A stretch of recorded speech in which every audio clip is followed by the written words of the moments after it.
Random Thoughts. In this video, we are going to look at top most notable sultanates that emerged in the land we know today as Somalia. When the story of Africa is often told, it is told in such a way that you get the impression that before the coming of the Europeans, there was nothing really going on, that there was no architecture, there was no agriculture, there was no economy, there was nothing. And it is the Europeans who brought these things. But if you look at many regions in Africa and you try to look at history, you'll find very many interesting things that were going on before the arrival of the Europeans. And Somalia is one such region in Africa that has so much that we can learn about the past, especially the past before the arrival of the colonizers.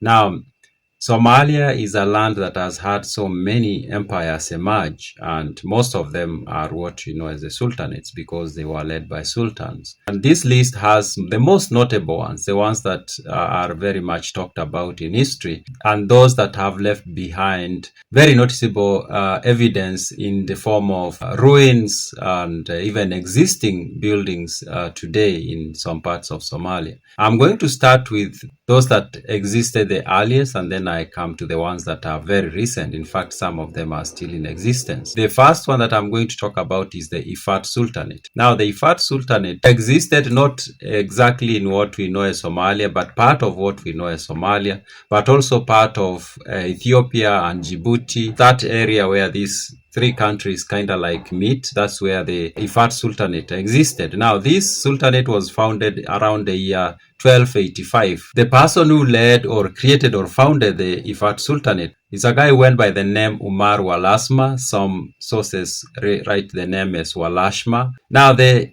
Sultanate of Ifat was majorly headquartered in Zeila, a very ancient city, we can say very ancient, and a city that did have some reputation in the ancient world, that many people knew about the city of Zeila. And then there was another city that used to be called the city of Shewa. We are told that the major economic activity that happened in Ifat was, of course, commerce, trading with the rest of the world. And also there was some agriculture going on, especially the growing of bananas and sugarcane. It did grow into a very powerful sultanate, but then it always had issues with the neighboring Abyssinian Empire, which was Christian. And it often went to war with the Abyssinian Empire. And this war went on for many years or for a long time. And at some point, the Abyssinians invaded the Ifat Sultanate and destroyed it basically. And this was during the reign of Emperor Amdaseyon I of Ethiopia. Now, when the Sultanate was destroyed by the Ethiopians, the year was 1332. The Sultan then was executed, and then his family escaped to Yemen. By escaping to Yemen, the family became the seed of the next sultanate that we are going to discuss.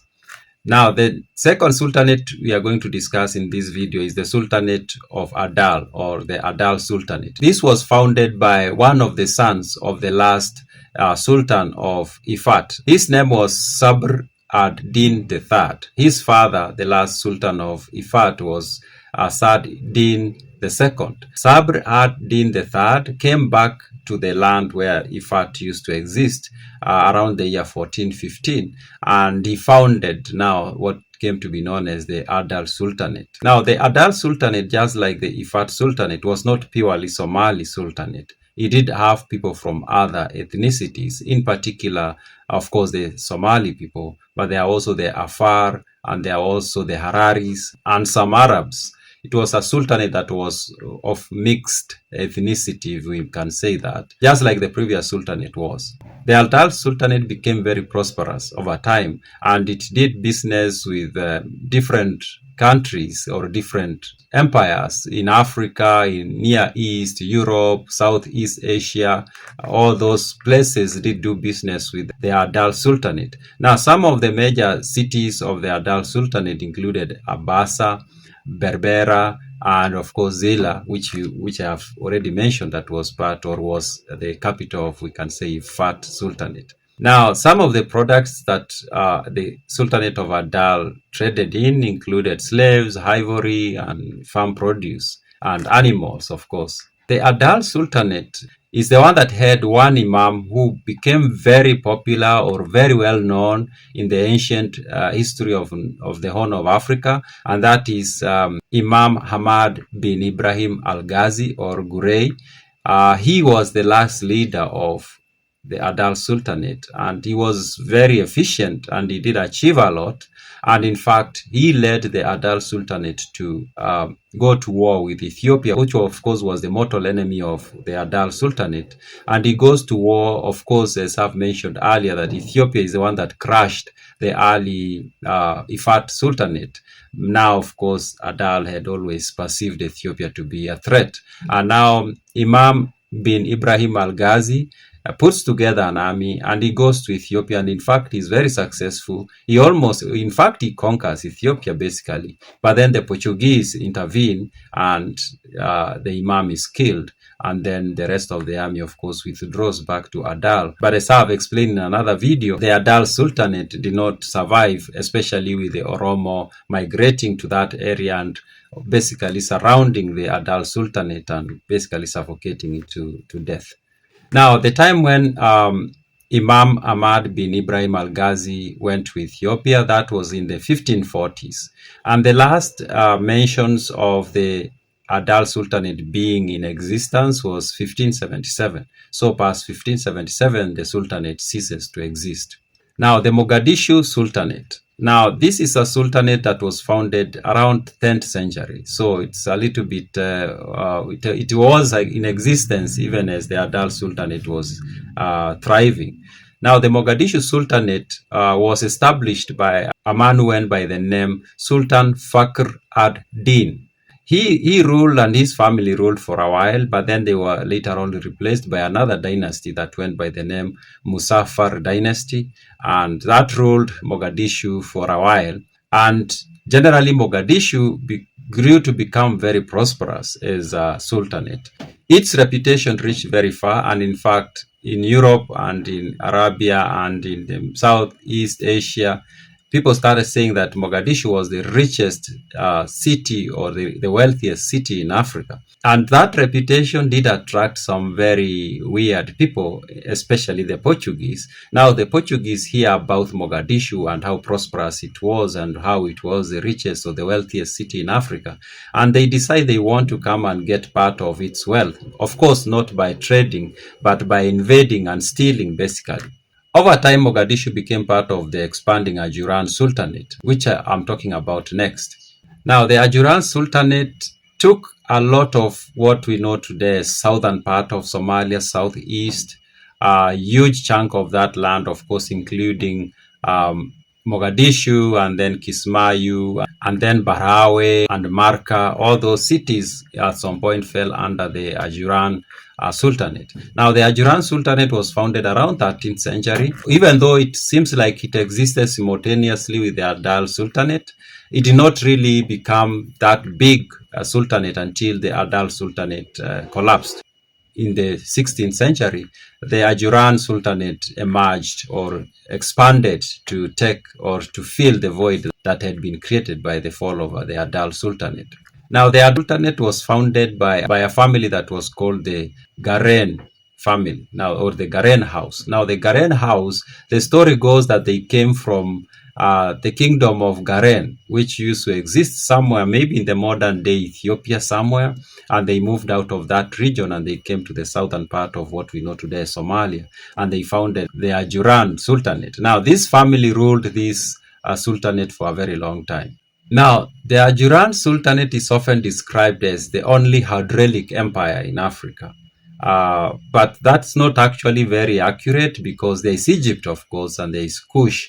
And what they mean by hydraulic empire is that this is a civilization that organized itself around managing of water resource, using very high-tech engineering solutions. And in fact, the Ajuran Sultanate did manage to do a very good job of building, using high engineering knowledge to build waterways and to manage water for farming and of course for use in the cities. Now, the Ajuran Sultanate survived a lot of attacks, especially from the Portuguese, who was so keen on on conquering this sultanate, but also the Oromo invasion. The Oromo had always tried to invade the Ajuran Sultanate. The Ajuran Sultanate managed to defend itself effectively. And in fact, it's through this contact with Oromos that the Ajuran Sultanate is said to have converted the earliest Oromos into Islam. Now, the Ajuran Sultanate is said to have been the source or the first African civilization to have contact with the Chinese. We will never know for sure whether that is true because there's so much in history that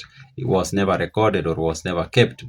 Of course, I've mentioned the Portuguese coming to East Africa and trying to conquer and take wealth and do everything they wanted to do.